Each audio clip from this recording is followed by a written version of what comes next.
Red Clay was the last capital of the Cherokee Nation prior to our forced removal from our homelands. In this Cherokee Almanac, we learn about the struggle and heartbreak tied to that land.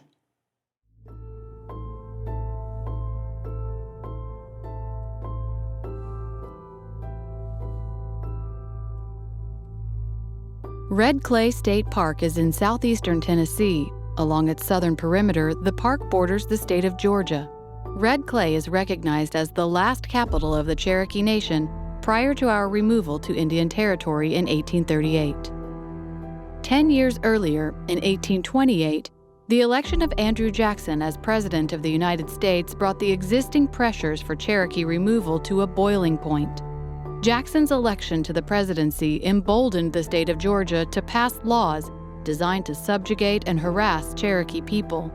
Cherokee people are not allowed to testify in courts. They're not allowed to bring suit against anybody. Cherokees recognize that they're going to be second-class citizens within a Georgia context.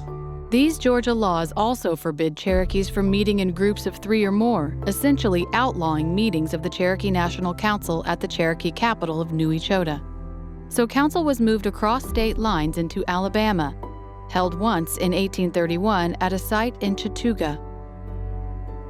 But it wasn't a central enough location, so they came here to Red Clay in 1832. It was just across the Tennessee-Georgia state line, so they were not violating Georgia law, and the council spring was large enough to support thousands of people.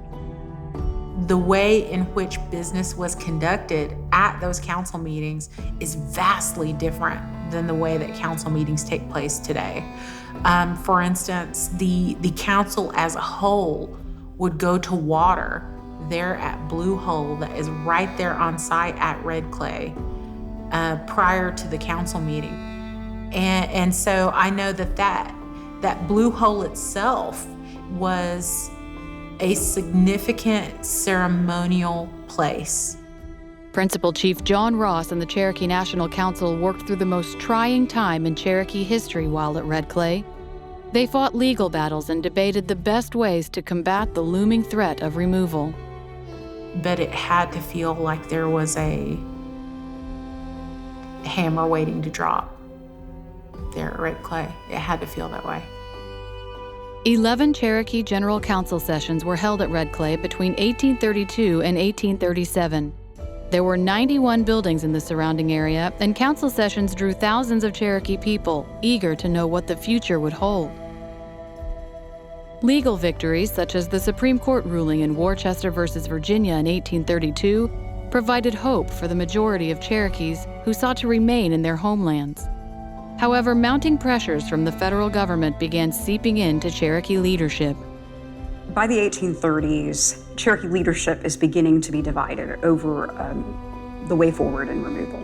John Ross, supported by what's considered the National Party, are adamantly fighting against removal. The Ridge-Boudinot faction are open to discussing removal. So Major Ridge, who had been a Chickamauga warrior, John Ridge, his son, and Elias Boudinot, his nephew, are hoping to have a real consideration and debate over removal. I don't think these are people who fundamentally disagree on a lot, but one of the things that they're arguing over is whether the nation can exist in a geography that is not the old nation. And so, Red Clay and the Cherokee Council meetings held here became the backdrop for the most serious, life-altering arguments within our tribe's history. But the arguing stopped when Ridge and a small faction of his supporters left Red Clay, retreated back to Georgia, and signed the notorious Treaty of New Echota, which would ultimately solidify Cherokee removal. And this, of course, launches a period of 2 years that Cherokees should be getting ready for removal. And John Ross continues resisting. This is a moment of increasing violence within the nation, too, that there is increasing hostility between these parties. This is also a foreshadowing of even more violence post-removal. A small faction of Cherokees voluntarily removed themselves to the west, while the remainder of the nation continued to meet regularly at Red Clay. The last Cherokee National Council meeting held at Red Clay took place in the fall of 1837. Shortly thereafter, Red Clay became a concentration camp. In late May 1838, the Army came in and started rounding the Cherokee up. There were approximately 2,000 people held here at Red Clay for possibly 2.5 months or so.